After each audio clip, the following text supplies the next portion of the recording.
आकाशवाणी गोरखपुर से प्रादेशिक समाचार।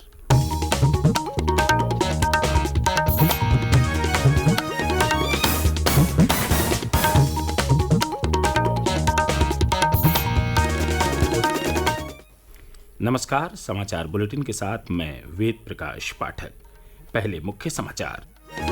प्रधानमंत्री नरेंद्र मोदी आज सुबह 10:30 बजे देशव्यापी रोजगार मेले में 70,000 से अधिक नवचयनित अभ्यर्थियों को वितरित करेंगे नियुक्ति पत्र। प्रदेश में लखनऊ, कानपुर, गाजियाबाद और मेरठ में भी होगा रोजगार मेले का आयोजन। राज्य में आज चलाया जाएगा बृहद पौधारोपण अभियान। एक दिन में 30 करोड़ पौधे लगाए जाएंगे। मुख्यमंत्री योगी आदित्यनाथ ने प्रदेशवासियों से पौधारोपण अभियान में शामिल होने की अपील। वाराणसी की एक अदालत ने ज्ञानवापी मस्जिद परिसर के वैज्ञानिक सर्वेक्षण की याचिका स्वीकार की। न्यायालय ने भारतीय पुरातत्व सर्वेक्षण को 4 अगस्त तक रिपोर्ट सौंपने का दिया निर्देश। और गोरखपुर के दीनदयाल उपाध्याय गोरखपुर विश्वविद्यालय में कुलपति और अन्य अधिकारियों पर हमला करने वाले छात्रों के खिलाफ दर्ज हुई एफआईआर, विश्वविद्यालय से किया गया निष्कासित। अब समाचार विस्तार से। प्रधानमंत्री नरेंद्र मोदी आज सुबह 10:30 बजे देशव्यापी रोजगार मेले में 70,000 से अधिक नवचयनित अभ्यर्थियों को नियुक्ति पत्र वितरित करेंगे। रोजगार मेला देश भर में 44 स्थानों पर आयोजित किया जाएगा। प्रदेश में लखनऊ, कानपुर, गाजियाबाद और मेरठ में भी रोजगार मेले का आयोजन किया जाएगा। प्रधानमंत्री की वर्चुअल उपस्थिति में यहां केंद्र सरकार के मंत्री नवचयनित अभ्यर्थियों को नियुक्ति पत्र प्रदान करेंगे।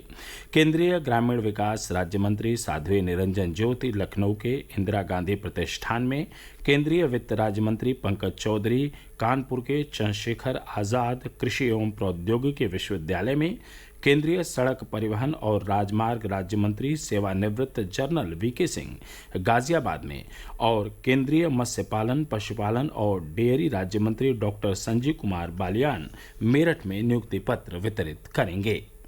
प्रदेश में आज बड़े स्तर पर पौधारोपण अभियान चलाया जाएगा। राज्य में इस वर्ष 35 करोड़ पौधे लगाने का लक्ष्य है। इसमें से 30 करोड़ पौधे आज लगाए जाएंगे। शेष 5 करोड़ पौधे अगले माह 15 अगस्त को स्वतंत्रता दिवस के अवसर पर रोपे जाएंगे। पौधारोपण अभियान के लिए सभी जिलों में तैयारियां पूरी कर ली गई हैं।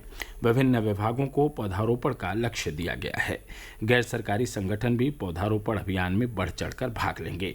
सभी जिलों के लिए मंत्रियों और अन्य जनप्रतिनिधियों को नामित किया गया है, जो अपने अपने जनपदों में पौधारोपण कार्यक्रम में शामिल होंगे। शासन की ओर से अपर मुख्य सचिव और प्रमुख सचिव स्तर के अधिकारी आवंटित जनपदों में जाकर पौधारोपण अभियान का संचालन करेंगे। मुख्यमंत्री योगी आदित्यनाथ आज बिजनौर में वेदूर कुटी और मुजफ्फरनगर में शुकतीर्थ से पौधारोपण अभियान का शुभारंभ करेंगे। इस अवसर पर जल शक्ति मंत्री स्वतंत्र देव सिंह और वन मंत्री डॉक्टर अरुण सक्सेना भी उपस्थित रहेंगे। मुख्यमंत्री योगी आदित्यनाथ ने प्रदेशवासियों से बृहद पौधारोपण अभियान से जुड़ने की अपील की है। उन्होंने कहा कि राज्य में आज एक दिन में 30 करोड़ पौधे लगाए जाएंगे। स्वतंत्रता दिवस के दिन भी 5 करोड़ पौधे लगाने का कार्यक्रम संपन्न होगा। उन्होंने लोगों से अधिक संख्या में इस अभियान में भाग लेकर पर्यावरण संरक्षण के प्रति अपनी जिम्मेदारी के निर्वहन की अपील की। मुख्यमंत्री कल लखनऊ में भूजल सप्ताह के समापन समारोह को संबोधित कर रहे थे। वृक्षारोपण का एक बृहद अभियान पूरे प्रदेश में होगा। 30 करोड़ वृक्षारोपण के अभियान के साथ हमें जुड़ना है पूरे प्रदेश में एक दिन में।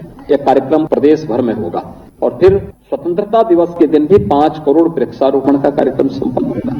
यानी ये 2 बड़े कार्यक्रम हमारे इस वर्ष भी होंगे। भूगर्भीय जल को बचाने पर जोर देते हुए उन्होंने कहा कि हमें अपने और अन्य जीव जंतुओं के भविष्य को सुरक्षित रखने के लिए जल संरक्षण के बारे में सोचना होगा। श्री योगी ने कहा कि गांवों और कस्बों के तालाब वर्षा जल संरक्षण के केंद्र हैं, इन्हें भी बचाकर रखने की आवश्यकता है। गांव-गांव शुद्ध पेयजल पहुंचाने की हर घर नल योजना के बारे में मुख्यमंत्री ने कहा कि प्रधानमंत्री नरेंद्र मोदी के मार्गदर्शन में यह योजना तेजी से आगे बढ़ रही है। प्रधानमंत्री मोदी जी के मार्गदर्शन और नेतृत्व में पूरे देश के अंदर हर घर नल की योजना जब प्रारंभ हो रही है, हर घर में जल उपलब्ध कराने का सपना साकार हो रहा है।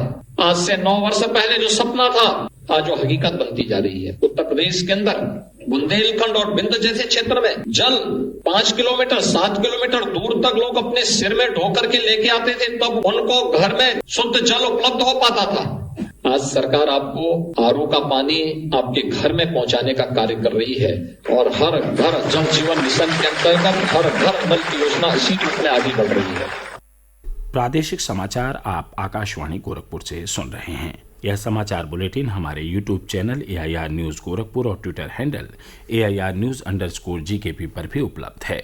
वाराणसी की अदालत ने ज्ञानवापी श्रृंगार गौरी मामले में हिंदू याचिकाकर्ताओं की ओर से ज्ञानवापी परिसर का वैज्ञानिक सर्वे कराने की मांग करने वाली याचिका को स्वीकार कर लिया है। जिला जज अजय कृष्ण विश्वेश ने भारतीय पुरातत्व सर्वेक्षण ASI को वजूखाना वाले हिस्से को छोड़कर शेष ज्ञानवापी परिसर के वैज्ञानिक सर्वे की संभावनाओं का पता लगाने का निर्देश दिया है। न्यायालय ने ASI से स्पष्ट करने को कहा है कि वजूखाने वाले हिस्से को छोड़कर पूरे परिसर की वैज्ञानिक जांच किस रूप में और कैसे की जाए, इसकी रिपोर्ट दें, जिससे याचिका पर अंतिम फैसला लिया जा सके। न्यायालय ने ASI को मामले की अगली सुनवाई यानी 4 अगस्त तक रिपोर्ट सौंपने का निर्देश दिया है। राज्यपाल और कुलाधिपति आनंदीबेन पटेल ने कल लखनऊ में सिद्धार्थनगर विश्वविद्यालय कपिलवस्तु के NAAC एक्रीडेशन के प्रस्तुतिकरण की समीक्षा की। उन्होंने बिंदुवार समीक्षा करते हुए संपूर्ण प्रस्तुतिकरण को सशक्त बनाने को कहा। उन्होंने प्रस्तुतिकरण को अपूर्ण बताते हुए टीम के सदस्यों को इस संदर्भ में दिशा निर्देश भी दिए। गोरखपुर के दीनदयाल उपाध्याय गोरखपुर विश्वविद्यालय परिसर में कल कुलपति प्रोफेसर राजेश सिंह, कुलसचिव अजय सिंह और अन्य अधिकारियों पर हमला करने वाले छात्रों के खिलाफ मुकदमा दर्ज किया गया है। विश्वविद्यालय प्रशासन के अनुसार उपद्रवी छात्रों को विश्वविद्यालय से तत्काल निष्कासित कर दिया गया है।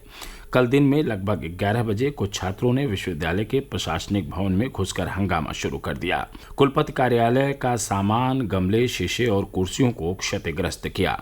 उपद्रव कर रहे छात्रों ने कुलपति की गाड़ी को भी नुकसान पहुंचाया। उन्होंने कुलपति, कुलसचिव, वित्त अधिकारी, नियंता और अन्य अधिकारियों को उनके प्रकोष्ठ में बंद कर दिया। पुलिस ने मौके पर पहुंचकर उपद्रवी छात्रों को शांत कराया। पुलिस सुरक्षा में किसी तरह कुलपति प्रोफेसर राजेश सिंह को बाहर निकाला गया। वहीं कुलसचिव अजय सिंह को उपद्रवी छात्रों ने पकड़ लिया और उनके साथ मारपीट की।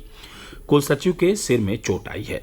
विश्वविद्यालय प्रशासन ने कहा कि छात्रों के साथ कुछ बाहरी लोग भी उपद्रव में शामिल थे। छात्र फीस वृद्धि और अपने साथी छात्रों के निलंबन को वापस लेने की मांग के साथ पिछले 4 दिनों से प्रदर्शन कर रहे थे। अखिल भारतीय विद्यार्थी परिषद के नेतृत्व में हो रहा प्रदर्शन लगभग 10 दिन पहले भी उग्र हो गया था, जिसके बाद उपद्रवी छात्रों के खिलाफ मुकदमा दर्ज कर उन्हें विश्वविद्यालय से निष्कासित कर दिया गया था। सियाचिन में शहीद हुए कैप्टन अंशुमान सिंह का अंतिम संस्कार कल देवरिया के भागलपुर घाट पर पूरे सैनिक सम्मान के साथ किया गया। शहीद के पिता ने उन्हें मुखाग्नि दी। इससे पूर्व उनके पैतृक गांव देवरिया के बरडीहा दलपत में उन्हें अंतिम विदाई देने के लिए जनसमूह उमड़ पड़ा। प्रदेश सरकार के कैबिनेट मंत्री सूर्य प्रताप शाही ने शहीद के पैतृक गांव पहुंचकर उन्हें अंतिम विदाई दी। अन्य जनप्रतिनिधियों, अधिकारियों और बड़ी संख्या में आम लोगों ने भी शहीद कैप्टन को श्रद्धांजलि अर्पित की। वाराणसी में गंगा का जलस्तर तेजी से बढ़ रहा है। कल सुबह 10 बजे जिले में गंगा का जलस्तर 64.40 मीटर दर्ज किया गया, जो चेतावनी बिंदु से 6 मीटर कम है। वाराणसी में गंगा का जलस्तर 4 सेंटीमीटर प्रति घंटे की रफ्तार से बढ़ रहा है। कई घाटों की सीढ़ियां डूब चुकी हैं और कई घाटों का आपस में संपर्क टूट गया है। जिला प्रशासन ने आपदा प्रबंधन से जुड़ी संस्थाओं को अलर्ट कर दिया है। नाव से गंगा पार जाने पर भी रोक लगा दी गई है। सुरक्षा कारणों से शाम 5 बजे के बाद नौकायन पर प्रतिबंध रहेगा। नाविक समाज और जल पुलिस के साथ बैठक में यह निर्णय लिया गया। यह आदेश जलस्तर सामान्य होने तक प्रभावी रहेगा। बढ़े जलस्तर के चलते दशाश्वमेध घाट पर विश्व प्रसिद्ध गंगा आरती का स्थान दोबारा बदलकर 10 फीट और पीछे किया गया है। आगामी सोमवार को श्रद्धालुओं को गंगा तट से काशी विश्वनाथ में प्रवेश की अनुमति नहीं दी जाएगी। वहीं राज्य के अन्य हिस्सों में बाढ़ की स्थिति में सुधार हो रहा है। राज्य के 13 जिलों के 385 गांव बाढ़ से प्रभावित हैं। मथुरा जिले में 4 उपमंडल बाढ़ से प्रभावित हैं। यहां यमुना अभी भी खतरे के निशान से ऊपर बह रही है।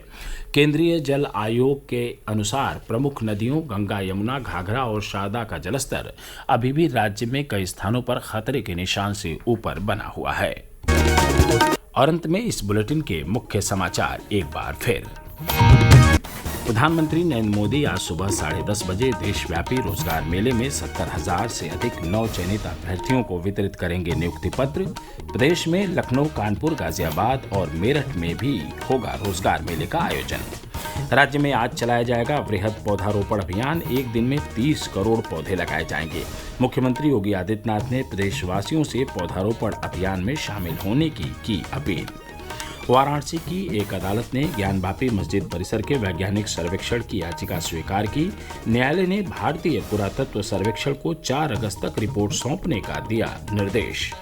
और गोरखपुर के दीनदयाल उपाध्याय गोरखपुर विश्वविद्यालय में कुलपति और अन्य अधिकारियों पर हमला करने वाले छात्रों के खिलाफ दर्ज हुई FIR, विश्वविद्यालय से किया गया निष्कासित। इसके साथ ही प्रादेशिक समाचारों का बुलेटिन समाप्त हुआ।